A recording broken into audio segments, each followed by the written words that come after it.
Hey hello everyone, welcome to Bioverse Pathshala. तो आज I hope आप लोग अच्छे होंगे।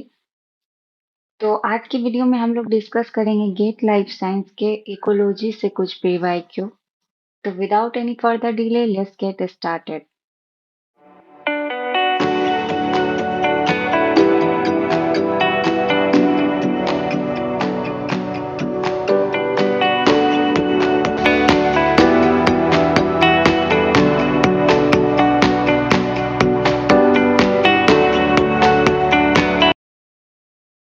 सो our first question is the pattern of growth in primates. तो प्राइमेस में ग्रोथ का पैटर्न क्या होता है? तो इसका करेक्ट आंसर हो जाएगा लिमिटेड एंड एलोमेट्रिक। तो आइए इसका एक्सप्लेनेशन देखते हैं।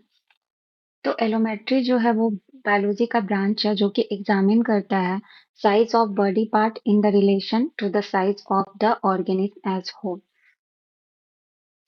एंड बायोलॉजी में एलोमेट्री जो है वो बेस्ट वे है to to describe how the different structure of organism change over time. मतलब एक टाइम पीरियड के बाद ऑर्गेनिज्म कैसे चेंज करता है और वो कैसे ग्रो करता है। तो the study of So the study of allometric growth uses these measurements to determine how shape and sizes of an organism's body part change with the age and size.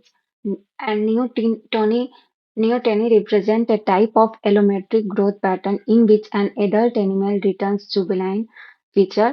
Humans have been described as neotenous relative to apes due to the presence of a high head to body ratio in the human infants, a trait that allows humans to develop larger brain size when compared to other primates. A famed paleo- paleontologist also described the evolution in Mickey Mouse's appearance as example of neoteny. Basically, we can say that allometric growth is the increase in the size of different organs or part of an organism in the various proportion at different rates.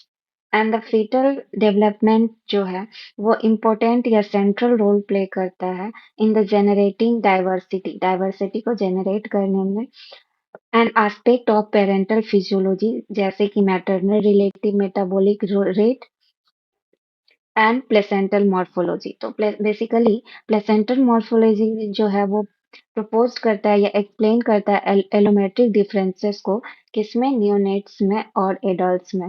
And the after the certain age the growth stop and considered as limited.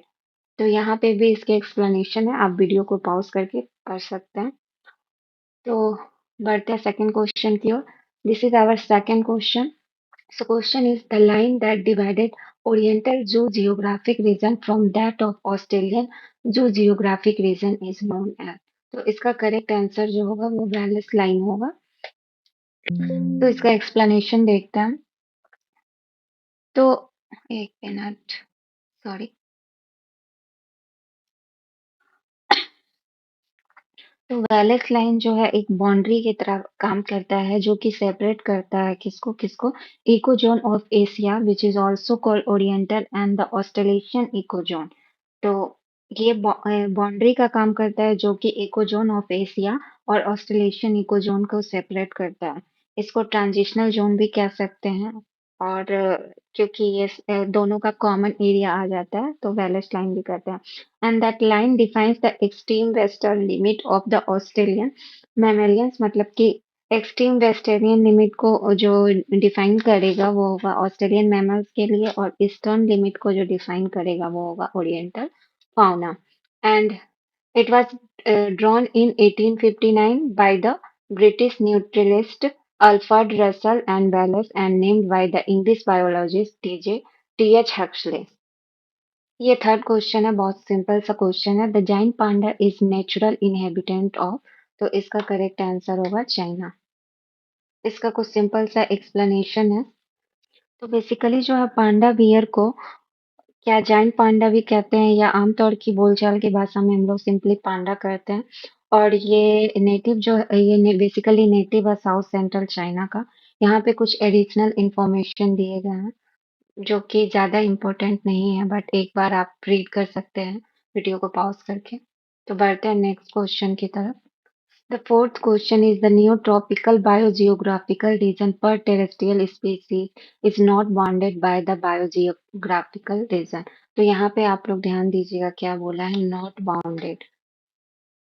अक्सर हम लोग ऐसा ही करते हैं कि not को नहीं देखते हैं एग्जाम में। तो इसका करेक्ट आंसर हो जाएगा एंटार्क्टिक। तो आइए इसका एक्सप्लेनेशन देखते हैं। तो one of the 8 major biogeographic region में आता है जिसको कि नियोट्रॉपिकल रीजन भी कहते हैं या also known as American reason.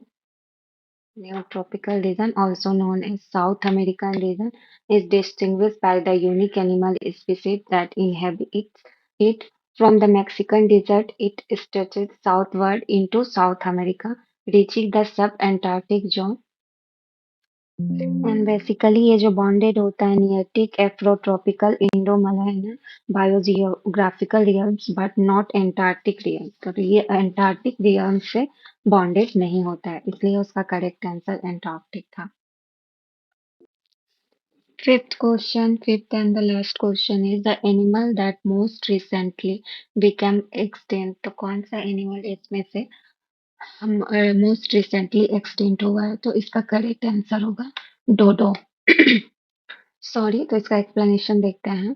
डोडो जो है वो एक बर्ड है जिसको कि रिफस कुकुलाटस भी बोलते हैं।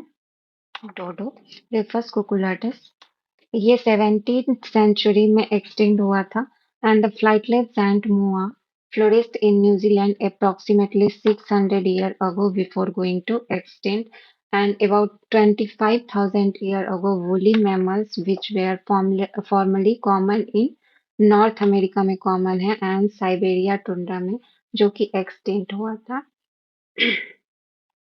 One of the largest carnivorous marsupial, the Tasmanian wolf, went extinct about 4 million years ago. That's it. तो आज के लिए इतना ही। मिलते हैं नेक्स्ट वीडियो में। Till then bye bye, take care. I hope आज का वीडियो आपको अच्छा लगा होगा। Thank you so much.